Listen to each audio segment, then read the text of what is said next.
Ang dami talagang hindi rin ano, hindi rin agree sa nangyari. Lalo na yung mga fans ng Rochelle, ang dami talaga. So, na talagang iba talaga nababash na kami ako. Sobrang daming sinasabi sa akin. Pero inayaan ko na lang po. Wala po, yun lang po talagang naisip kong paraan. Pero di naman po, yun nga po, gaya sinabi ko, di naman po ibig sabihin na tinanggal ko si Rachel sa Angels, hindi na siya kalingap. Kalingap pa rin po yan, no? Hanggat, hanggat di sila umaalis sa kalingap, kalingap pa rin po yan. Di man po tayo nagpapalayas na kalingap.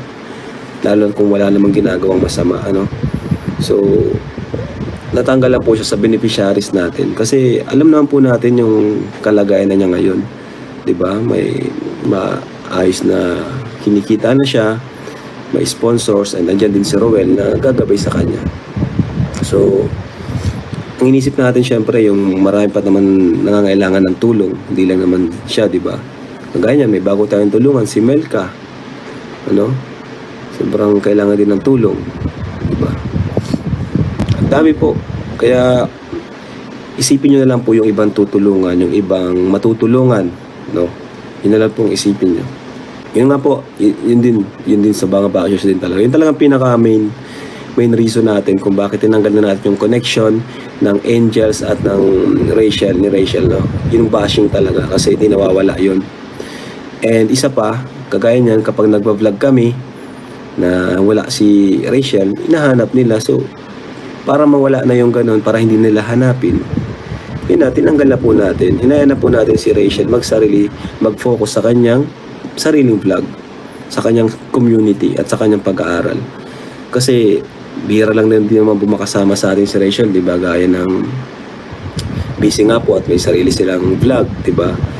At may mga feeding sila. So, mabuti na yon para kumbaga pabor na rin yung kay Rachel para di na niya isipin yung kailangan niyang sumama sa atin. Kumbaga bawas isipin na. Yan. Kaya sana maintindihan ng ibang hindi nakakaintindi. Kasi para hindi na siya hanapin. Kasi pag hinahanap siya at wala siya, siya na naman po yung mababash. Minsan ang mababash yung mga beneficiaries natin na bago na parang di daw ini-invite. So, hindi naman po ganoon ang nangyari. Talagang nagkataon lang talaga na hindi pwede. Hindi siya pwede at may mga ginagawa. Kaya okay na po yun na tinanggal ko na rin yung talaga. Yung connection ng ibang Angels, ibang beneficiaries natin para hindi na po hanapin, hindi na i-compare. Focus tayo sa mga panibagong beneficiaries natin na nandito. And sa mga nagsasabi na bakit daw si Joy ay hindi natin inalis. Si Joy po ay wala po siyang unang-una, wala siyang sariling sponsor. Pangalawa, wala siyang sariling vlog. Pangatlo ay yun nga, wala siyang sariling sponsor, wala siyang sariling vlog. And pangatlo, wala siyang ibang pagkukunan. Natulungan natin siya sa bahay, pero sa pag-aaral niya at sa kanyang pang-araw-araw, wala pa rin po silang pera. Kaya hanggang ngayon ay si Joy ay nasa atin. Diba? Kaya tuloy-tuloy po ang pagtulong natin kina Joy. Kasi kung sakali man, mag-vlog na si Joy, tapos stable na yung kita niya, doon, pwede na natin siyang i-let go na, sige, focus ka na dyan sa pag-vlog mo and hanap naman tayo ng iba, ng kapalit mo na panibagong scholars, di ba? Pero, di naman po siguro siya scholar niyo pati si Joy. Yes po, scholar po kasi natin si Joy at wala po siyang kakayanang pag-aralin yung kanyang sarili. Kaya, di po natin siya pwedeng i-let go. I-compare nyo na lang po si Joy at si Rachel, yung kanilang katayuan ngayon. Yun na lang, doon nyo na lang po isipin. Doon nyo na lang po ikumpara yung katayuan nila kung dapat ba nating tanggalin si Joy din kasi tapos na yung pabahay sa kanya. Sa sponsor pa lang po, wala pong sponsor si Joy. Kawawa naman po yun. Para sa akin, wag na muna mag-YouTube si Joy at Erica. Yun nga po, yun din po ko. Andito naman tayo yung susuporta sa kanila, si Joy at Erica. tingin ko wag na lang din mag-YouTube talaga kasi malaking ano yan abala din sa pag-aaral. So tingin ko mas okay na mag-focus sa pag-aaral. Kung mag-YouTube man, siguro ako pa rin yung mag-manage ng YouTube nila. May editor tayo, ganun. Tapos yung pag-upload nila yung pag-vlog nila ay hindi araw-araw. Kasi laking distraction yun para sa kanila.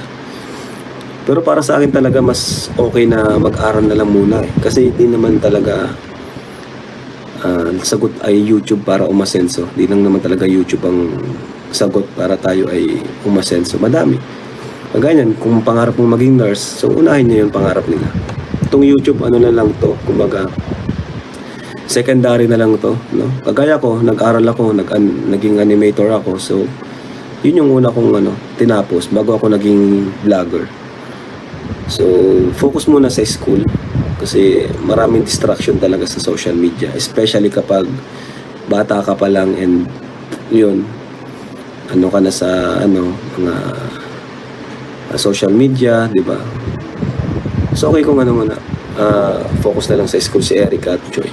Sabi ni Ivy, okay naman kay Rachel, sinabi niya naintindihan niya at nagpasalamat siya lagi. May mga tao lang talaga na pilit, pinapalaki ang issue. Yun.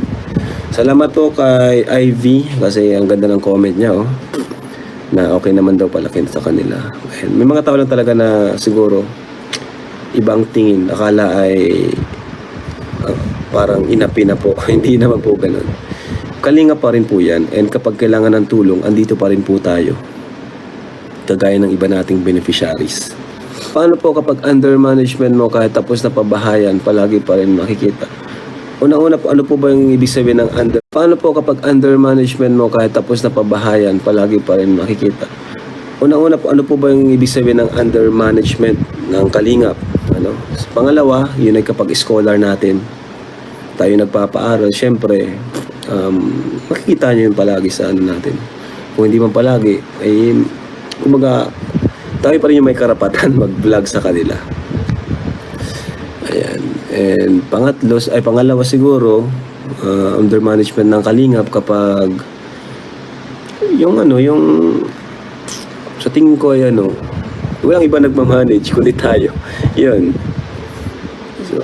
So, pag nasa atin talaga, automatic yan, makikita pa rin natin. Kagaya ni Reyna, di ba? Hanggang ngayon, nasa atin. So, makikita niyo po yan. Si Joy, ganun din. Kahit tapos na siya, matulungan. Sino pa? Yung iba.